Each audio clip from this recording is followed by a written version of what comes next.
Jimmy Crute is set to go down against Dustin Jacoby at UFC 325.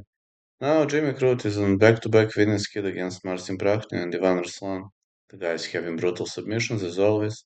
Fought to a draw against Rodolfo Bellato, lost to Alonzo Manifield, and lost to Jamal Hill, Anthony Smith. But I think Dustin Jacoby also has a lot of punch power. This 6'3", 76 inches of reach fella.